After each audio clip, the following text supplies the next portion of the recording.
So is inflation sticky because of supply and demand or because of corporate greed? Joining me now for that debate are Isabella Weber, Assistant Professor of Economics at the University of Massachusetts Amherst, and Michael Faulkender, Dean's Professor of Finance at the University of Maryland. Welcome to both of you. Professor Weber, you think it is some corporate profits are being the culprit here. Why? Yes, I think corporate profits have played an important role. I wouldn't project that on a sudden increase in corporate greed because the role of profits is always, the goal of firms is always to pursue profits. But what we have seen is that these massive cost shocks have coordinated price hikes, that bottlenecks have presented an opportunity to increase prices, and that also consumers have been more willing to pay these higher prices, as in the context of the emergencies of war and pandemic, it seemed natural that prices would be going up, so they were more accepting of price increases than many would have thought. Professor Faulkender, what would you say about that? Well, I would just build upon what Steve just talked about in your previous report, which is that if consumers are out there looking to spend more money and businesses are out there looking to engage in greater investment, there's more demand, and yet we don't have sufficient supply. We've got labor shortages in our country. We have taken energy supplies offline.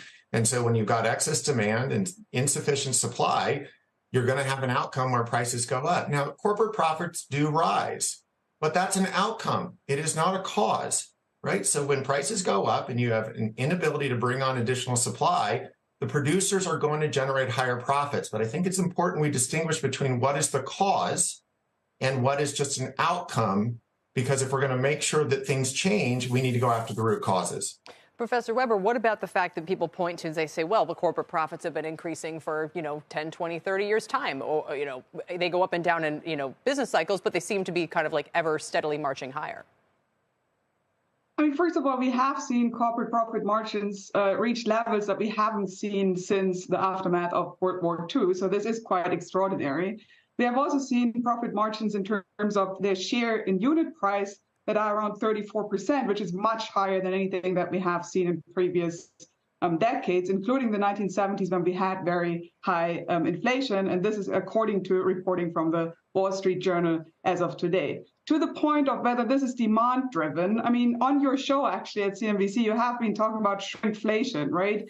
And there is this phenomenon of prices over volume, where many corporations have been increasing prices even when volumes have been going down. These are household names like Pepsi, Procter & Gamble, Nestle, Unilever, and so on, which are all confidently saying that they have managed to increase prices when volumes were going down.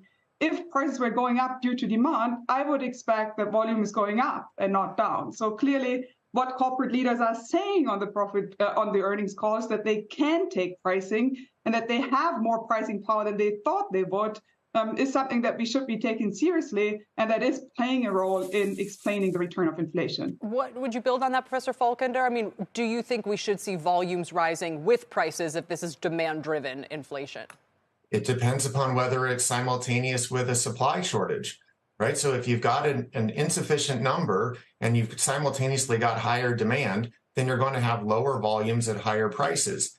And I think it's also important to go back to identifying when the inflation began. There was a significant shift in monthly CPI numbers in March of 2021. And what did that perfectly coincide with? It came with an extra $2 trillion being thrown into the economy in an economy that was already coming out of the pandemic. So we had way too much fiscal stimulus at a time that there were supply shortages. And so if you have those two things simultaneously take place, you can see volumes decline and prices still go up. And Professor Weber, we got to go, but it does sound like corporations are turning more cautious now. We're hearing Restoration Hardware just in the past 24 hours saying we're going to have to do more price cuts to clear margin. As the cycle turns, could you see those corporate profits very quickly go away? They could go away, but we also have to see that many corporate leaders are saying that as costs are going down for energy, for transportation and so on, for raw materials, that this could actually, for some corporations, create a new round of windfalls, where if they can keep prices where they are, costs going down, margins might in some cases go up again. All right. That's the condition we will watch for. Thank you both for your time today, and to a holiday weekend, no less. We appreciate it.